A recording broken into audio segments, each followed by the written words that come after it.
परिवेश में शिक्षा, प्रशिक्षण, क्षमता, योग्यता, दक्षता, इन सब का महत्व दिन प्रतिदिन बढ़ता जा रहा है और इन सब में सुधार लाने के लिए हमें अपनी स्मरण शक्ति पर भरोसा करना आवश्यक है। इसलिए आज हम बात कर रहे हैं कि अपनी स्मरण शक्ति को कैसे बढ़ाएं, how to boost your memory power. क्योंकि जब तक हमारी स्मरण शक्ति मजबूत नहीं होगी तब तक हम इन चीजों में पीछे रह जाएंगे। और यदि मेरी शिक्षा, मेरा प्रशिक्षण, मेरी क्षमताएं, मेरी योग्यताएं, मेरी कुशलताएं, मेरी दक्षताएं स्पर्धा के युग में मैच नहीं करेंगी, लोगों की बराबरी नहीं करेंगी, तो फिर मेरे विकास में रुकावट आने लगेगी। इसलिए स्मरण शक्ति का इन सब चीजों के लिए मजबूत होना बहुत आवश्यक है। अतः इस विषय पर चर्चा किया जाना आज समसामयिक विषय के हिसाब से बहुत आवश्यक है। और समसामयिक विषयों में कल हमने जो वीडियो बनाया था उसी से लोगों ने प्रश्न कर यह कहा है कि स्मरण शक्ति बढ़ाने के तरीकों पर बात की जानी बहुत आवश्यक है। तो स्मरण शक्ति की हमारे जीवन में आवश्यकता क्यों होती है? सबसे पहले ये हमारे जो दिमाग में, हमारे मस्तिष्क में, हमारे ब्रेन में, हमारे माइंड में जो डेटा या इंफॉर्मेशन रहती है उसको कितना क्विकली रिट्राइव कर पाता है। दूसरा यह है हमारे जीवन में शिक्षा, प्रशिक्षण, दक्षता, कुशलता, योग्यता, क्षमताओं के विकास में बहुत साधक है। नंबर 3 यह है हमारी जो ग्रोथ की, विकास की जर्नी है। जितनी मेरी मेमोरी हाई होगी उतनी मेरी ग्रोथ ज्यादा होगी। यह है हमारे समाज में लोगों के नाम याद रखना, नंबर याद रखना, किसी इंफॉर्मेशन को याद रखना, किसी डेटा को याद रखना।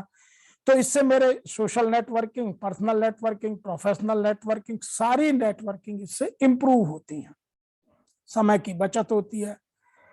नंबर 5 यदि मेरी स्मरण शक्ति मजबूत है, अच्छी है, सुदृढ़ है, तो मैं इफेक्टिव और फास्ट डिसीजन, क्विक डिसीजन लूंगा, क्योंकि मुझे फिर किसी से पूछना नहीं है, सब मेरे दिमाग में चीजें पास्ट के हिसाब से घूमती रहेंगी। नंबर 6 पर आता है कि यह स्ट्रेस लेवल को कम करता है। यदि मेरे जीवन में कंफर्ट है और मैं कंफर्ट जोन छोड़ करके सक्सेस जोन में जा रहा हूं और मुझे कुछ भी चीज रिट्रीव करने में कम से कम टाइम लगता है तो मेरा स्ट्रेस बढ़ेगा ही नहीं। नंबर 7 पर है maintain the sense of self efficacy. आपको अपने ऊपर बहुत कॉन्फिडेंस हो जाता है, विश्वास हो जाता है कि मुझे बहुत सारी चीजें याद है, मैं गलती नहीं कर सकता, मेरा डेटा गलत नहीं हो सकता, मेरी इंफॉर्मेशन गलत नहीं हो सकती। नंबर 8 बात करते हैं कि यह जो पास्ट में घटनाएं घट चुकी हैं उन सबको पूरी तरह से दिमाग में रजिस्टर्ड रखता है, इंटैक्ट रखता है कि किसने गलती की, कब गलती की, क्यों गलती हुई, किसके कारण से हुई, ऐसा कैसे हुआ, कौन नहीं बचा पाया, कौन सी प्रोसेस फेल हो गई, कौन सी मेरी लर्निंग कम हो गई, मेरी दक्षता कहाँ छोटी पड़ गई। तो यह उन सबका आपको आकलन करने में, एनालिसिस करने में मदद करता है। मैं एग्जाम में अच्छे नंबर क्यों नहीं ला पाया? क्योंकि जब मैं लिखने बैठा तो मुझे याद नहीं आया। मेरी मेमोरी यदि अच्छी होती तो मैं बहुत फास्ट लिख सकता था। इसीलिए इसके लिए कहा जाता है जो सबसे महत्वपूर्ण है यह है आपके भविष्य की सुरक्षा और यह है आपके भविष्य की सेफ्टी और सिक्योरिटी दोनों को एंश्योर करता है। इसके अतिरिक्त इसके बहुत सारे फायदे हैं, इसीलिए लोग अपनी मेमोरी को बढ़ाने की बात करते रहते हैं। अब आगे बात करते हैं कि मेमोरी के लिए हमें मेमोरी होती क्या है, यह जानना आवश्यक है। मेमोरी जानने के लिए मैं ऐसा कहता हूं कि स्मरण शक्ति की ताकत मांसपेशियों की ताकत की तरह होती है। जितना अधिक इसका उपयोग करेंगे उतनी यह मजबूत होती जाती है और जितना आप इन्हें आराम में छोड़ देंगे उतनी ये कमजोर होती जाती हैं। लेकिन आप हर दिन एक ही आकार का वजन नहीं उठा सकते। यदि आपको मेमोरी को बढ़ाना है तो जैसे हम अपनी शारीरिक सौष्ठव और शारीरिक शक्ति को बढ़ाते हैं, एक दिन में बहुत सारा वजन नहीं उठा सकते, उसके लिए हमें परिश्रम करना पड़ता है, प्रैक्टिस करनी पड़ती है। उसी तरह से हमें अपनी मेमोरी को मजबूत होने की उम्मीद नहीं कर सकते, यह भी बढ़ानी पड़ती है। आपको अपने दिमाग को लगातार चुनौती देते रहना होगा, इसलिए दिमाग की कुछ एक्सरसाइज, दिमाग को, ब्रेन पावर को बढ़ाने के लिए कुछ ना कुछ रोज करना होगा। जैसे शरीर को मजबूत बनाना है, एक्सरसाइज करनी है, उसी तरह से ब्रेन पावर को भी मजबूत बनाने के लिए कुछ एक्सरसाइज करनी होगी। अब आपको बहुत सारी एक्सरसाइज के बारे में मैं बता सकता हूँ कि बहुत सारे लोग अपने दिमाग पर जोर डालते हैं, कौन सी घटना कब हुई, कैसे हुई, उन चीजों को समझते हैं। बहुत सारे लोग अपने दिमाग में जो बैरियर्स हैं उनको बाहर निकाल कर भाग देते हैं, जो झूठी जानकारी है उनको बाहर निकाल देते हैं, करेक्ट इंफॉर्मेशन करेक्ट करते हैं। तो बहुत सारी चीजें लोग अपनी स्मरण शक्ति को, अपनी याददाश्त को या अपनी मेमोरी पावर को बढ़ाने के लिए प्रयास करते रहते हैं। अब हम सबसे पहले समझते हैं कि इसके लिए हमें लर्निंग एटीट्यूड रखना बहुत आवश्यक है। यदि मेरा मेमोरी पावर मुझे बढ़ाना है तो मेरा एटीट्यूड हमेशा कुछ ना कुछ नया सीखने का होना चाहिए, और सीखने का रवैया मेरा ऑटोमेटिक हो, सेल्फ कंट्रोल हो, स्वयं आरंभिक हो, मैं खुद इनिशिएटिव करूं। जब कोई दूसरा मुझसे कहे कि पढ़ो, सीखो, कुछ बनो, तो वह अच्छा नहीं लगता। वह मैं खुद अपने अंदर से, मेरे मनोबल में इतनी ताकत हो कि मैं स्वयं आरंभ कर सकूं, मेरी स्वेच्छा हो, मैं अपना इच्छा से करूं, मेरी प्राकृतिक जिज्ञासा हो, और मेरे अंदर यह प्रेरणा बार बार आए कि मुझे कुछ नया सीखना है, नया कुछ डेवलप करना है, तब मेमोरी बढ़ती है। अब वह चाहे व्यक्तिगत विकास हो या वह व्यावसायिक विकास हो। तो लर्निंग के लिए लर्निंग एटीट्यूड बनाए रखना दोनों के लिए बहुत आवश्यक है। और लर्निंग एटीट्यूड रहता है आदमी का तो उसकी मेमोरी आगे बढ़ने लगती है, क्योंकि वह उसके लिए रोज कुछ नया प्रश्न करता है। नंबर 2, हम बात करते हैं कि मेमोरी को बढ़ाने के लिए आपको अपने ऊपर विश्वास होना, बिलीव इन योर सेल्फ, बहुत जरूरी है। अपनी याददाश्त को, अपनी स्मरण शक्ति को वही लोग बढ़ा सकते हैं, अपने जीवन में वही लोग तरक्की कर सकते हैं जिनको अपने ऊपर पूर्ण भरोसा है। मैं आपको जीवन के कुछ उदाहरण देता हूं। कुछ लोग कहते हैं आई वॉन्ट डू इट, वो वास्तव में नहीं कर पाते। दूसरे कहते हैं आई कांट डू इट, मैं इसे कर नहीं सकता, मेरी क्षमताएं नहीं है, मेरी योग्यताएं नहीं है, मेरी कुशलताएं नहीं है, मेरी दक्षताएं नहीं है, तो वह भी नहीं कर पाता।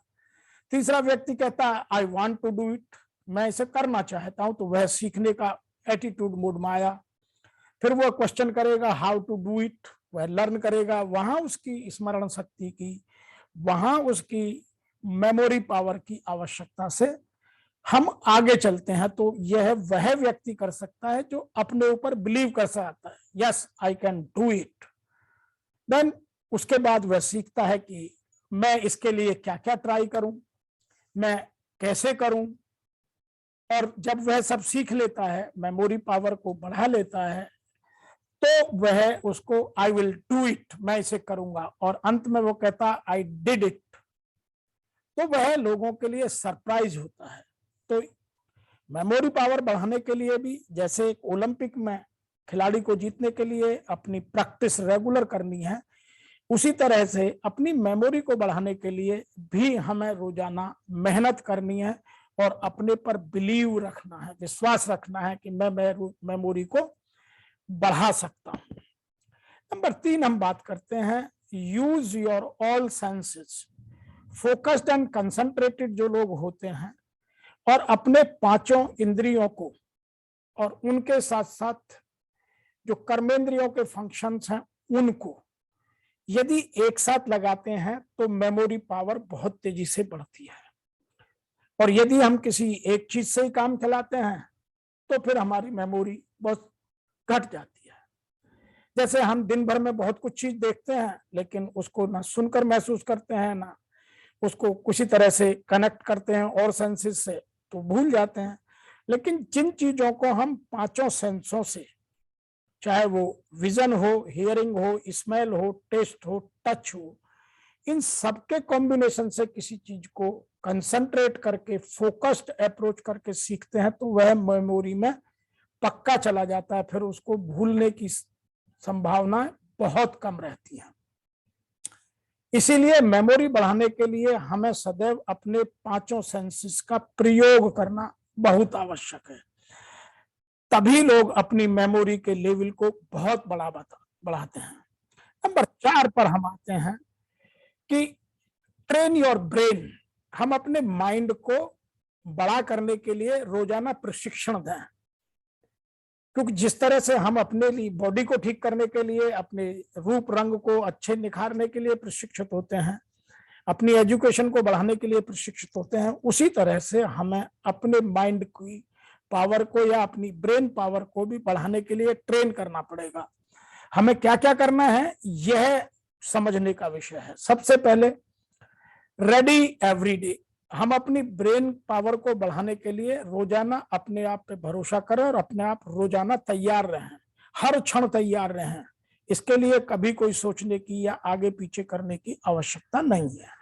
नंबर 2, हम जिन चीजों को अपनी मेमोरी में पक्का करना चाहते हैं उन चीजों को लिख कर रखना शुरू करें, उन्हें कहीं जॉटेड डाउन करें, चाहे कंप्यूटर में लिखें, चाहे लैपटॉप में लिखें, चाहे अपने मोबाइल फोन में लिखें, अपनी नोटबुक में लिखें, अपनी डायरी में लिखें, या कहीं जो आपका और माध्यम है उस तरह से लिखें, लेकिन जॉटेड डाउन अवश्य करें, क्योंकि लिखने से उस पर 2 इंद्रियां बहुत तेजी से काम करेंगी और उसकी जो मेमोरी की पावर है वो और बढ़ेगी। Number 3, repeat and retrieve exercise करते रहें, बार बार अपने आप को याद दिलाने की, बार बार उन इंफॉर्मेशन को पढ़ने की, उनको रिपीट करने की एक्सरसाइज करते रहें। नंबर 4 है प्रैक्टिस डीप लर्निंग। हम जो अच्छी लर्निंग के, अच्छे प्रशिक्षण के, अच्छे शिक्षा के गुण हैं, उनकी डेप्थ को, उनकी गहराइयों को समझ करके उनके लेवल को और बढ़ाएं। इसका मतलब यह हुआ कि हम जो कॉन्शियस माइंड का काम है उसको कॉन्शियस माइंड से उठा करके सब कॉन्शियस माइंड को दे दें, तब हमारी डीप लर्निंग होगी। और सबकॉन्शियस माइंड केवल इमोशंस की भाषा समझता है, उसके लिए और कुछ नहीं होता है। तो हम जितना इमोशंस अपनी ब्रेन के साथ जोड़ने की कोशिश करेंगे उतनी हमारी मेमोरी बढ़ जाएगी। और जितना हम केयरलेस होकर के किसी भी इंफॉर्मेशन को, किसी भी डेटा को, किसी भी डॉक्यूमेंट को, किसी भी इंफॉर्मेशन को, किसी भी हिस्टोरिकल फैक्ट को याद रखना चाहेंगे तो वह याद रखने में कठिनाई हो सकती है। नंबर 5, हमेशा get out your comfort zone. हम मेमोरी बढ़ाने के लिए दिमाग को एक्सरसाइज देते रहें, कभी हम पजल सॉल्व करें, कभी म्यूजिक बजाएं, कभी हम अच्छा साहित्य पढ़ें, कभी अच्छी चीजें देखें, कभी कुछ और करें। तो मैं अपने जो रूटीन के काम है उनको बार बार बदलता रहूं, हमेशा स्टीरियोटाइप काम ना करूं, ताकि मेरे माइंड पर जोर पड़ता रहे, मेरी एक्सरसाइज माइंड की होती रहे। जो लोग हमेशा एक से काम करते हैं उनकी लाइफ में मोनोटोनी आती है, और मोनोटोनी हमारी मेमोरी को कम करती है। नंबर 6 है डू समथिंग डिफरेंट रिपीटेडली। रोजाना कम से कम हम 2 काम अलग तरीके से करें। जैसे मैं अपने सीधे हाथ से ब्रश करता हूं, कभी कभी उल्टे हाथ से ब्रश करना चाहूं, या मैं अपने घर में कुछ चीजें जहां रखता हूं उनकी जगह बदलते रहना चाहिए। मैं यदि ऑफिस भी जाता हूं तो मुझे ऑफिस जाने के रास्ते बार बार बदलते रहना चाहिए, लोगों के साथ जाना बदलना चाहिए, मोड ऑफ ट्रांसपोर्ट बदलना चाहिए। तो यदि मैं कुछ चीजें डिफरेंट वे में करूंगा तो मेरी मेमोरी बहुत शार्प होगी। विद्यार्थी के लिए विशेष रूप से है कि वह 40 मिनट या 60 मिनट से अधिक किसी एक सब्जेक्ट पर फोकस ना करें।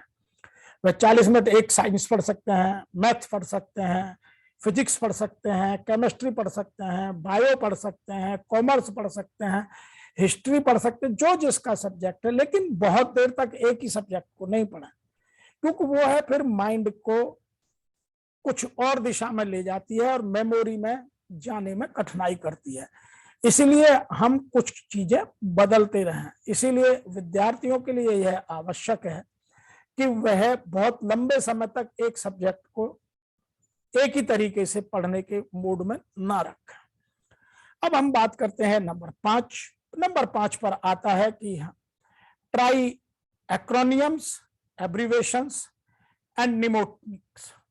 अपने जीवन में हम अपनी मेमोरी को बढ़ाने के लिए हम कुछ चीजों को बढ़ाएं, जैसे कुछ चीजों का एक्रोनियम्स बना लें, कुछ के एब्रीवेशंस बना लें, कुछ चीजों को हम नेमोनिक्स में ले जाएं। नेमोनिक्स वह चीज है कि जिनको हम एक सीरीज में सीक्वेंसिंग करके और उनको छोटे छोटे तरीके से सीखते हैं। जैसे हमारे संसार में, सूर्य में केवल 7 कलर हैं, उनको याद रखने के लिए, अब 7 को याद रखना मुश्किल होगा, तो लोगों ने इजाद किया नेमोनिक्स, जिसको बोल दिया विबग्योर। वी से वायलेट, आई से इंडिगो, बी से ब्लू, जी से ग्रीन, वाई से येलो, ओ से ऑरेंज और आर से रेड। यही हमारे नेचुरल सन के कलर हैं। तो आपको ये 7 सीक्वेंसिंग करने से या नेमोनिक्स करने से ये विबग्योर आसान रहेगा और आपके कलर याद हो गए। इसी तरह से हमें अपने जीवन में कुछ एक्रोनियम्स, बड़ी बड़ी चीजों को छोटी चीजों में कन्वर्ट करते रहें। जैसे as a matter of fact लोग इसको लिखते हैं AAMOF। एक तो समय बचता है और एक मेमोरी में बहुत जल्दी चला जाता है। कुछ लोग AAF आप बोलते हैं, ऑलवेज ए प्लेजर। कुछ लोग AAR बोलते हैं, आर एट एनी रेट। कुछ लोग ईप का प्रयोग करते हैं, एज अर्ली एज पॉसिबल। तो बहुत सारे लोग इस तरह से याद करने की, अपनी स्मरण क्षमता को बढ़ाने के लिए शब्दों में एक्रोनियम्स यूज करते हैं। इसी तरह से कुछ लोग एब्रीवेशंस बनाते हैं।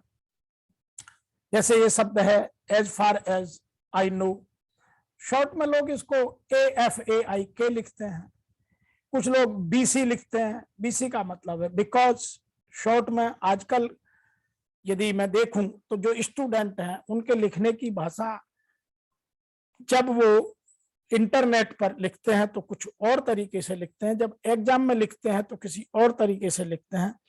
इसीलिए उनको ये एक्रोनियम्स, एब्रीवेशंस एंड नेमोनिक्स का प्रयोग करना अपने जीवन में बहुत आवश्यक है। इससे उनकी दिमाग की क्षमताएं बढ़ेंगी, स्मरण शक्ति बढ़ेगी और उनकी लर्निंग, उनकी ट्रेनिंग, उनकी एजुकेशन फास्ट होगी। नंबर 6 पर आते हैं हम लोग कि हम अपने जो लर्निंग है उसको स्ट्रक्चर और ऑर्गेनाइज करें। जैसे कुछ चीजों को हम फॉर्मूले के रूप में दिमाग में सेट कर सकते हैं, बड़ी बड़ी चीजें भूल सकते हैं, लेकिन यदि मैंने कोई शॉर्ट फॉर्मूला बनाया और उसको याद रख लिया। दूसरा, कुछ चीजों को हम ऑर्गेनाइज करें कि कौन सी चीज किसके मेरे पास्ट एक्सपीरियंस के साथ जुड़ती है। जितनी हम अपनी पुरानी जानकारी के साथ नई चीजों को कनेक्ट करते रहेंगे तो उतनी उनकी याद रखने की क्षमताएं बढ़ जाती हैं। जैसे बहुत सारी चीजें लोकेशन के हिसाब से याद हो जाती हैं, बहुत सारी चीजें रिश्तों के हिसाब से याद रह जाती हैं, बहुत सारी चीजें जियोग्राफिकल कंडीशंस की वजह से याद रह जाती हैं। जैसे ड्राइवर्स को रास्ते याद रह जाते हैं, वह पढ़ता नहीं है लेकिन वह लोकेशन को, जियोग्राफिकल कंडीशंस को समझता है, तो वह अपने माइंड में स्ट्रक्चर और ऑर्गेनाइज रखता है और हमेशा अपनी मेमोरी को बढ़ाता है। लेकिन जो उसके पीछे पैसेंजर बैठा है उसको रास्ते याद नहीं होते हैं। तो यह एक आर्ट है, स्ट्रक्चर एंड ऑर्गेनाइज। जो लोग इसे करते हैं वो जीवन में सफलता को बहुत ऊंचाइयों तक ले जाते हैं।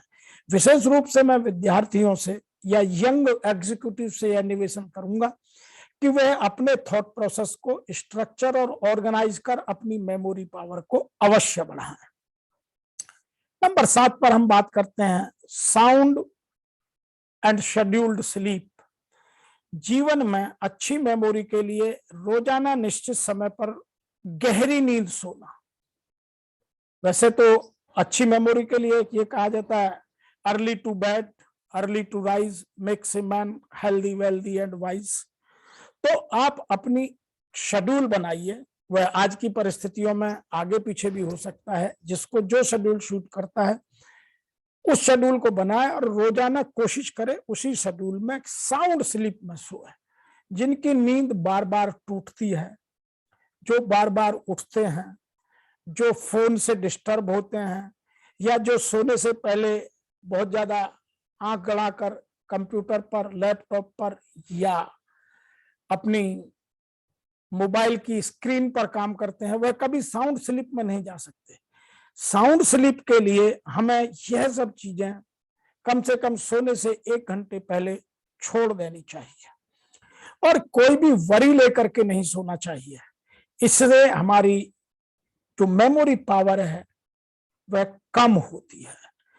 इसीलिए जो होना है वो होना है, उसके लिए मैं अपनी प्रोसेस को स्ट्रेंथन करूं, लेकिन अपनी मेमोरी को शॉर्ट ना करूं। कुछ लोग कम सो करके अपनी मेमोरी को खराब कर लेते हैं और फिर जीवन भर पछताते हैं।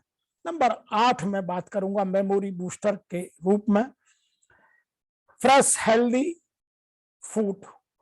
हम जीवन के किसी भी स्तर पर हों, बच्चे हों, जवान हों, बाल्यावस्था में हों, युवा हों, बुजुर्ग हों, किसी भी जेंडर के हों, किसी भी वर्ग विशेष के हों, किसी भी धर्म विशेष के हों, किसी भी ज्योग्राफिकल कंडीशंस में रहते हो, किसी भी वेदर में रहते हो, हमें हमेशा फ्रेश और हेल्दी फूड यूज करना चाहिए। अब फ्रेश के लिए क्या है? फ्रेश तो जितना ताजा होगा, जितना कम से कम केमिकल का यूज होगा, हर्बिसाइड्स कम होंगे, पेस्टिसाइड्स कम होंगे या उसमें एडल्ट्रेशन कम होगा। दूसरा, लेवल ऑफ प्योरिटी जितनी हाई होगी। नंबर नेक्स्ट है कार्बोहाइड्रेट्स का लेवल कितना है, फैट का लेवल कितना है, प्रोटीन कितना है, विटामिन्स कितने हैं, मिनरल्स कितने हैं। यह सब आपकी फूड की क्वालिटी निर्धारित करता है।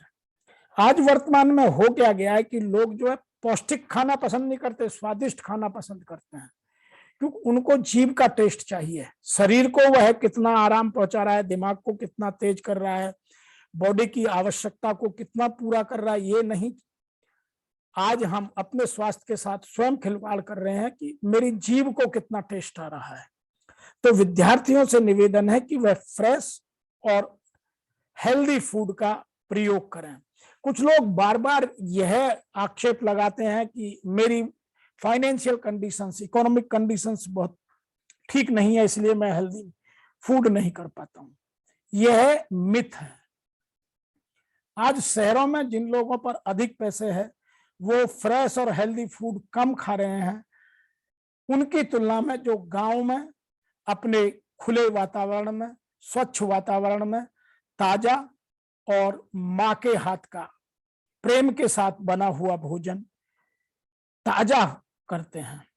इसीलिए हमें अपनी परिस्थितियों को एंजॉय करना चाहिए। परिस्थितियों का रोना रोने से कभी भी भोजन का टेस्ट बढ़ता नहीं है। तो हमें ध्यान रखना है कि मैं अच्छा, tasty, fresh, healthy food use करूं और पानी पीने की मात्रा अधिक से अधिक रखूं। पानी के लिए मैं डायरेक्ट प्योर वाटर ले सकता हूं, मट्ठा ले सकता हूं, छाछ ले सकता हूं, दूध ले सकता हूं, और जो तरल पदार्थ हैं, पेय पदार्थ हैं, यदि उनमें कुछ केमिकल्स यूज नहीं है तो वह ले सकता हूं। तो मेरे बॉडी में जितना पानी जाएगा उतनी मेरी जो नर्वस सिस्टम है और जो मेरी बॉडी का न्यूरो सिस्टम है वह मेरी मेमोरी को और बढ़ाएगा। जो लोग पानी कम पीते हैं उनकी मेमोरी वीक होने लगती है। नंबर 9 पर हम बात कर रहे हैं कि extra attention to difficult information. कुछ चीजें जीवन में सीखना कठिन होती हैं, उनको याद रखना कठिन होता है, तो उनके लिए हमें कुछ एक्स्ट्रा एफर्ट्स लगाने पड़ेंगे। कुछ चीजें कठिन हो सकती हैं, कुछ कठिन फॉर्मूले हो सकते हैं, कुछ मेडिसिन के नाम हो सकते हैं, कुछ और चीजें हो सकती हैं जो आराम से याद ना हो, मेरे को आराम से मेरे माइंड में स्टोर ना हो। तो उसके लिए मुझे कुछ अपनी जो एक्स्ट्रा पावर है, एक्स्ट्रा अटेंशन है, वो लगानी होगी। अटेंशन जीवन में 4 तरह की होती है। सबसे पहली होती है डिवाइड अटेंशन, एक टाइम में 2 काम करना, ध्यान को बांट कर रखना, 5 सेंसों का एक साथ प्रयोग नहीं करना, बॉडी माइंड का एक रूपता नहीं लाना। बॉडी कहीं है, माइंड कहीं है। कुछ बच्चे क्लास में बैठे रहते हैं या ट्रेनिंग प्रोग्राम में एग्जीक्यूटिव बैठे रहते हैं, दिमाग कहीं और दौड़ाते रहते हैं, तो उनकी अटेंशन डिवाइडेड रहती है। तो हमेशा फोकस्ड अटेंशन रखिए। तो जो डिवाइडेड अटेंशन से आगे चलना है एग्जीक्यूटिव अटेंशन, जिसमें मैं कुछ चीजों को ड्यूअलिटी में यूज करने की कोशिश करने लगता हूं, मल्टी स्किलिंग की बात करने लगता हूं। मेरी यदि क्षमताएं, मेरी कुशलताएं, मेरी दक्षताएं, मेरी योग्यताएं, मेरा प्रशिक्षण, मेरी हैबिट, इस तरह की मेरी आदतें यदि विकसित हो गई हैं तो मैं कर सकता हूं, अन्यथा नहीं कर सकता हूं। तो आप डिवाइड अटेंशन से धीरे धीरे एग्जीक्यूटिव अटेंशन में जाइए, और एग्जीक्यूटिव अटेंशन से आप जाइए सस्टेन्ड अटेंशन में, जिन चीजों को मैं आराम से ग्राह्य कर पाता हूं। आदमी सोचता बहुत है, करता बहुत कम है। तो जिन चीजों को मैं आराम से कर लेता हूं, जिन चीजों का संग्रहण, जिन चीजों का भंडारण, जिन इंफॉर्मेशंस को मैं इजीली ऑब्जर्व कर लेता हूं, बार बार रिपीट कर लेता हूं, वह सस्टेनेबल अटेंशन में जाती है। और एक होती है जो सबसे इंपॉर्टेंट है, जिसकी मैं बात कर रहा हूं, वह होती है सेलेक्टिव अटेंशन, कि मुझे ये चीज याद ही रखनी है, उसको मुझे अपने जीवन के किस पास्ट के एपिसोड के साथ जोड़ना है, किस स्टोरी टेलिंग से माइंड में, या किस पिक्चराइजेशन के साथ, किस विजुअलाइजेशन के साथ, किस फेस के साथ, किस कलर के साथ, किस टेस्ट के साथ जोड़ना है, वह सब सेलेक्टिव अटेंशन का हिस्सा है। और यदि मैं इन सब चीजों को एक जगह करूंगा तो दुनिया की कोई ताकत नहीं है जो मेरी मेमोरी को या मेरी स्मरण शक्ति को बढ़ाने से रोक दे। लेकिन मैं खुद इन चीजों को डिवाइड अटेंशन पर ही रखता हूं। यह है मेरी स्वयं की गलती, मैं दूसरों पर नहीं थोप सकता। अतः आपको यह जर्नी डिवाइड अटेंशन से एग्जीक्यूटिव अटेंशन, एग्जीक्यूटिव अटेंशन से सस्टेन्ड अटेंशन, और सस्टेन्ड अटेंशन से सेलेक्टिव अटेंशन की ओर जाना, अपने दिमाग को उस तरह से लोड करना, तैयार करना, और अपनी मेमोरी को और बढ़ाने में बहुत सहायक है। अब मैं नंबर 10 की बात करता हूं। यह हमारे जीवन का बहुत महत्वपूर्ण हिस्सा है, transfer conscious mind to subconscious mind. मैं हर चीज को यदि कॉन्शियस माइंड में रखूंगा तो कॉन्शियस माइंड मेरे माइंड का केवल 10% है, और वह जो रूटीन के काम है, जो एनालिटिकल है, या जो सेंसेस के काम है, उन सब को भी करता है। तो मेमोरी का काम कराने के लिए मुझे अपने सबकॉन्शियस माइंड को यूज करना है, और जो चीजें सबकॉन्शियस माइंड में चली जाती हैं वह लंबे समय तक याद रखने में आसानी रहती है। बहुत सारी चीजें हम करते रहते हैं लेकिन हमें पता ही नहीं रहता, जैसे हम श्वास लेते रहते हैं, तो ये बचपन से हमारा सबकॉन्शियस माइंड तैयार है, हम कब श्वास लेते हैं, कब छोड़ते हैं, उस प्रोसेस पर कितना ध्यान जाता है। यदि मैं योगा करूं, मेडिटेशन करूं तो उनको पकड़ सकता हूं, अन्यथा वे स्वतः चलते रहते हैं। तो मेरे माइंड का 90% जो कॉन्शियस माइंड है, जो एनालिटिकल एबिलिटी रखता है, जो थिंकिंग रखता है, और जो शॉर्ट टर्म मेमोरी में घिर जाता है, उससे मैं ये चीजें निकाल करके अपना क्रिटिकल माइंड के द्वारा सबकॉन्शियस माइंड को भेजूं, और सबकॉन्शियस माइंड मेरे जीवन का 90% है। और मैं एक डेटा और दे दूं कि केवल 13% लोग ही अपने सबकॉन्शियस माइंड का ठीक से इस्तेमाल करने की आदत डाल पाते हैं, अन्यथा लोग 10% माइंड से ही अपना जीवन बिता देते हैं। वो कॉन्शियस माइंड पर ही हमेशा बात करते हैं, क्योंकि आज का जमाना, आज की शिक्षा प्रणाली, आज का लर्निंग मेथड सब हमारे कॉन्शियस माइंड के बेस पर चले जाते जा रहे हैं, जो उचित नहीं है। सबकॉन्शियस माइंड में लॉन्ग टर्म मेमोरी होती है, और सबकॉन्शियस माइंड केवल इमोशंस की और फीलिंग्स की भाषा समझते हैं। सबकॉन्शियस माइंड नंबर नहीं जानता। सबकॉन्शियस माइंड हैबिट से, रिलेशनशिप से, पैटर्न से, एडिक्शन से, इन चीजों से डेवलप होता चला जाता है। जैसे जिनको पढ़ने की आदत हो गई, कुछ लोग 50 पेज कम से कम रोज पढ़ते हैं, वह जब तक नहीं पढ़ेंगे तब तक उनके दिमाग में भूख सी रहेगी। कुछ लोग सुबह न्यूज़पेपर जब तक नहीं पढ़ेंगे तब तक उन्हें दिन ठीक से निकलता हुआ नजर नहीं आता। इसी तरह से कुछ लोग यदि कोई नई चीज सीखेंगे तो उनको अपना नहीं लगता, या कुछ चीजें इमोशनली कनेक्ट नहीं होंगे तो उनको अपना जीवन ठीक से सुचारू नहीं लगता। तो जो सबकॉन्शियस माइंड है, उनसे इन सब चीजों को जोड़कर हम अपनी मेमोरी पावर को बहुत बढ़ा सकते हैं। ऐसे ही जो मेरी इनवॉलंटरी बॉडी फंक्शंस हैं।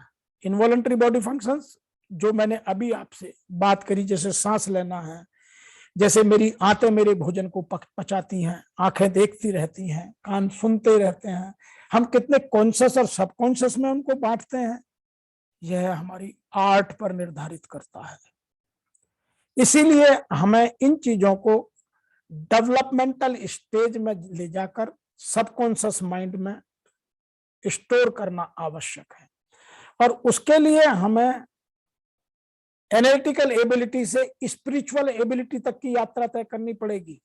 जो लोग बहुत इंटेलिजेंट होते हैं उनकी मेमोरी शॉर्ट होती है, क्योंकि इंटेलिजेंसिया हमारी कॉन्शियस माइंड का हिस्सा है, और स्पिरिचुअल पावर मेरे सोचने की वो सबकॉन्शियस माइंड का हिस्सा है। तो यदि मुझे कुछ चीजें लंबे समय तक याद रखनी है तो उनकी कनेक्टिविटी मुझे इंटेलिजेंस से उठा करके स्पिरिचुअलिटी से कनेक्ट करनी होगी, तब मैं उन चीजों को ठीक समय तक, लंबे समय तक याद रख पाऊंगा।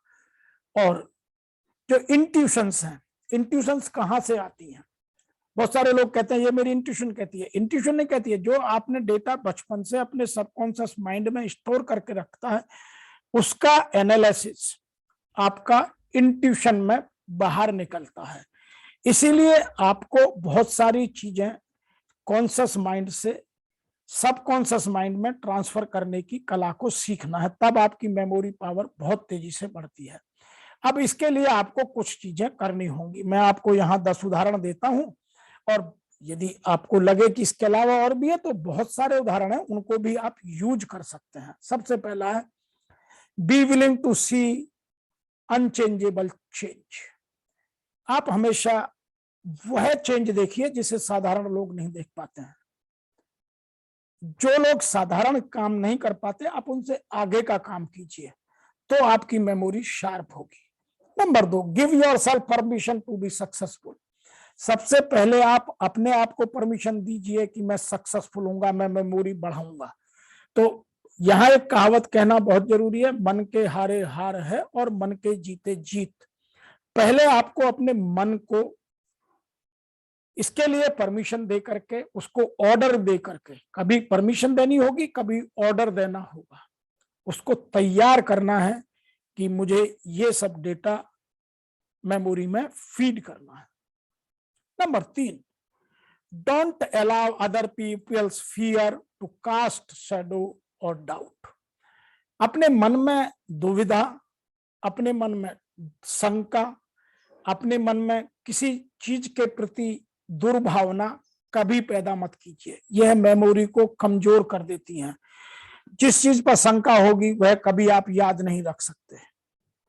जिस चीज पर आप डरेंगे, डर हमारे जीवन को सबसे ज्यादा नुकसान पहुंचाता है, वह हमारी मेमोरी में कभी परमानेंट हो ही नहीं सकता। इसीलिए आप लोगों की बात उतनी सुनिए जितने से आपका काम सुचारू रूप से चलता है। हर बात सुनना आवश्यक नहीं है। नंबर 4 पर है surround yourself with positive reinforcement. यदि आप अपनी मेमोरी पावर को बढ़ाना चाहते हैं तो आप अपने तरफ जो पॉजिटिव लोग हैं, पॉजिटिव थॉट प्रोसेसेस हैं, पॉजिटिव साहित्य है, पॉजिटिव इंफॉर्मेशंस है, उनको इकट्ठा करिए, उन्हीं के बीच रहिए, नेगेटिव थॉट प्रोसेस से सदैव बच के रहिए। नंबर 5 पर speak your success as a present fact. आप अपनी सक्सेस को सेलिब्रेट करना चालू करिए, प्रेजेंट फैक्ट में रखिए उसको। हमेशा हो गई तो क्या हो गया, फ्यूचर में कर लेंगे, जैसे ही सक्सेस मिले एंजॉय कीजिए और उसको कनेक्ट कीजिए, ताकि वह चीजें आपकी मेमोरी में पक्की हो जाएं। जो लोग सक्सेस को सेलिब्रेट नहीं कर सकते वो मेमोरी को कभी भी बहुत एलोबरेट नहीं कर पाते हैं। तो सक्सेस को एलोबरेट करने के लिए आपको अपनी मेमोरी को एलोबरेट करना है, और मेमोरी एलोबरेट करने के लिए आपको अपनी सक्सेस को सेलिब्रेट करना है। तो अपने सेलिब्रेशन पावर को भी बढ़ाना बहुत आवश्यक है। नंबर 6 है क्रिएट ए विजन स्पेस। आप अपनी दूरदृष्टि के लिए कुछ स्पेस हमेशा रखिए कि मैं लोगों से बेहतर सोचता हूं, मैं लोगों से बेहतर समझता हूं, मैं लोगों से अधिक कर सकता हूं, मेरी समझ लोगों से अधिक है, मैं लोगों के प्रति कृतज्ञ हूं, मेरा ग्रेटिट्यूड से भरा हुआ एटीट्यूड हमेशा रहता है, मैं लोगों को धन्यवाद देता हूं, मैं लोगों को सहयोग करता हूं, मैं सोशलाइजिंग का मास्टर हूं। आप जब तक इन चीजों को करते रहेंगे तब तक आपकी मेमोरी बढ़ती रहेगी। नंबर 7 पर आता है आइडेंटिफाई योर रेजिस्टेंस। आपको जो चीजें रेजिस्ट करती हैं, मना करती हैं, उन चीजों को आइडेंटिफाई कीजिए और बाहर निकाल दीजिए। नंबर 8 पर आता है have a master plan for your life. आप अपने जीवन का अल्टीमेट गोल हमेशा याद रखिए कि मुझे क्या करना है और उसके लिए क्या क्या तैयारी करनी है, और उनको हमेशा अपने आप को ऑटो सजेशन मोड में याद दिलाते रहिए, मैं भूल ना जाऊं। इसीलिए इन चीजों को हमेशा उन जगह पर रखिए, उन चीजों में रखिए जहां बार बार आप उन्हें पढ़ सकें, देख सकें और अपने आप को याद रखने में आसानी कर सकें।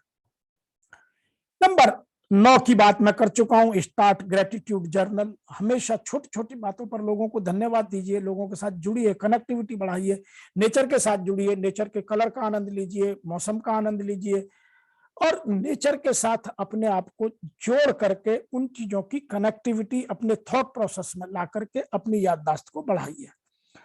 Number 10, start asking for what you want.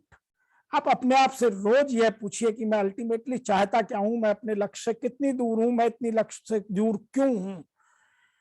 और आप हमेशा लोगों के डिनायल मोड से तैयार रहिए। बहुत सारे लोग मना करेंगे, कर देंगे। आप लोगों के लिए नहीं जी रहे, आप स्वयं के लिए जी रहे हैं। लोगों के मना कर देने से आप कभी नाराज मत होइए, डिप्रेस मत होइए। आप अपना काम करते रहिए, आगे बढ़ते रहिए और ये 10 चीजें आपको आपके डेटा को कॉन्शियस माइंड से सबकॉन्शियस माइंड में ले जाने में बहुत मदद करेंगी। और एक बार डेटा सबकॉन्शियस माइंड में चला गया तो वह आप कभी भूल नहीं सकते। मैं इसका एक उदाहरण देकर के समझाता हूं कि ऑटो वॉच क्या है। रात को आप अपने माइंड को ठीक से गाइड कीजिए, ठीक से ऑर्डर कीजिए कि मुझे सुबह 5 बजे उठना है। आपको अलार्म की या मोबाइल फोन की घंटी सुनने की जरूरत नहीं पड़ेगी। सुबह 5 बजे आपकी बॉडी अलार्म आपको स्वयं उठा देगी। बॉडी में, सबकॉन्शियस माइंड में वह ताकत है।